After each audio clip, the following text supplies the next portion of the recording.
So if we can, let's see if we can just take this for a few minutes. Like, I'm going to go just a bunch of steps deeper, okay? Let's go step one deeper, okay? Ready?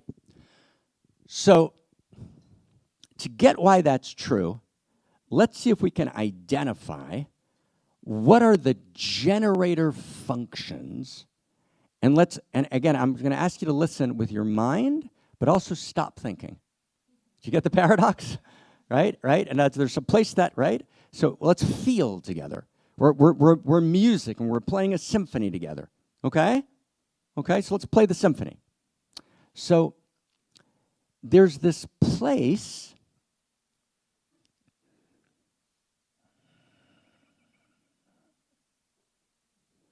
where we need to identify, and we need to cut through all of the headlines and all of the analysis and get underneath the whole thing and say, what are the actual generator functions? You get what I mean by a generator function? It generates. It's the underlying generator function. Is that word okay?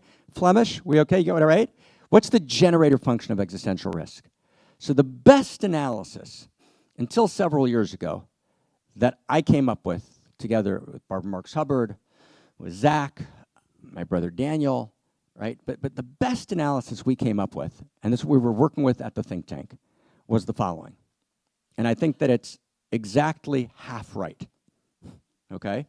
But the best analysis we came up with is that there are two generator functions for existential risk. And this was, you know, after combing and trying to actually see through infrared glasses all of the headlines. And what we're going to say is exactly right, it's just insufficient. So the first generator function is the failed story that we live in. And I thought about this. This is actually how I first met Barbara. She came to join, and my friend Daniel came to join, when I did an event with a close friend who was the board chair of the center for several years, and is now on our board again, right, who's a grocery, started a little grocery called Whole Foods, right, and we ran an event called Success 3.0. And the point of Success 3.0 was about existential risk. And it was about what's the success story we live in today? And we called that success story Success 2.0. Success 1.0, pre-modern, do what God says, obey it well, and you shall be redeemed. And Spinoza analyzes, spends a good part of his life critiquing, living in Amsterdam. That didn't go well, right? Critiquing, right, that success story, okay? So that's Success 1.0. Success 2.0 is modernity. And what's Success 2.0? And pretty much all of modernity, from Xi to Putin, right, to Obama, to Biden, everyone lives in some version of this story everywhere. And the success story is rivalrous conflict. There's a rival. You know the word rival? Rivalrous conflict governed by win-lose metrics.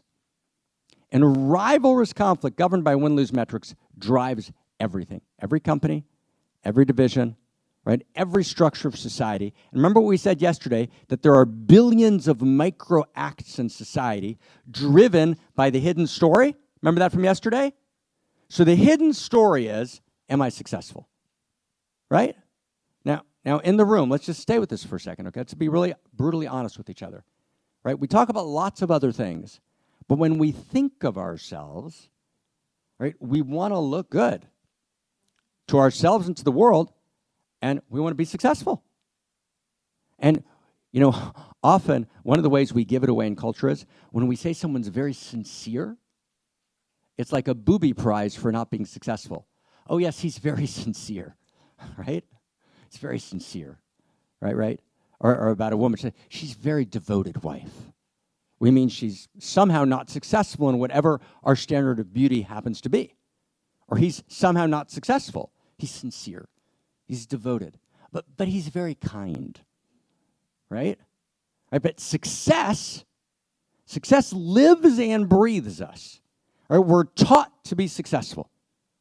Right? And our entire society, the entire school system is organized to train in commodified units people to participate successfully in the workforce. That's literally the entire school system that was developed in the last 200 years is about that. And Comenius tried to argue for a different vision, right? An early Renaissance figure, We didn't go with him. We went with a different school system. Right? So everything is about success. And even if we have all sorts of other hobbies, we go away for nice weekends and we fight. But in the end, the cores have got to be successful. And that's a driver of reality in every nation, in every city, in every company, between every city, right, every place, everywhere. Right? So it's rivalrous conflict governed by win-lose metrics. Now, that generates a self-terminating system. A system that self-terminates. You create exponential growth curves, which always drop off. You create fractional reserve banking, which is a deceptive system that in the end will crash. Right? You create an extraction model from planet Earth, right, which extracts and extracts and extracts until actually the systems crash, which they're on the verge of crashing. And then all of a sudden, systems crash and banks crash, and you can't get a loan anymore, right? And you can't get a job anymore. And right, in other words, and I described in great detail the next 30, 40 years based on an intense economic analysis a year ago. I won't go into it again, right? But it's a fundamental cascading crash of systems, whether it's over the next 30 years, 50 years, 70 years is debatable, but that's absolutely where the cascading crash is going. Because the system is driven by exponential growth curves that have to drop off, right? By extraction models, right, that have to collapse, by fractional reserve banking that cannot sustain itself, if you actually understand how it's actually working. And we think it's going to keep going around, and it won't. And COVID was just a dress rehearsal. It was a minor dress rehearsal, right, for the structural weakness in the system. So that's the first generator function, right? Success 2.0. So what we said 7 years ago is we've got to move to success 3.0. It's a new vision of success. So bracket that. What's the second generator function? So the second generator function is really important, and it's talked about by people like David Snowden, right, at Harvard. It's talked about by Nassim Taleb. It's talked about in different ways by pretty much every decent systems theorist, right, who's actually looking at the world. But the distinction they draw when you use Snowden's term, because then again he gets half the story, is between what he calls a complicated system and a complex system. With me?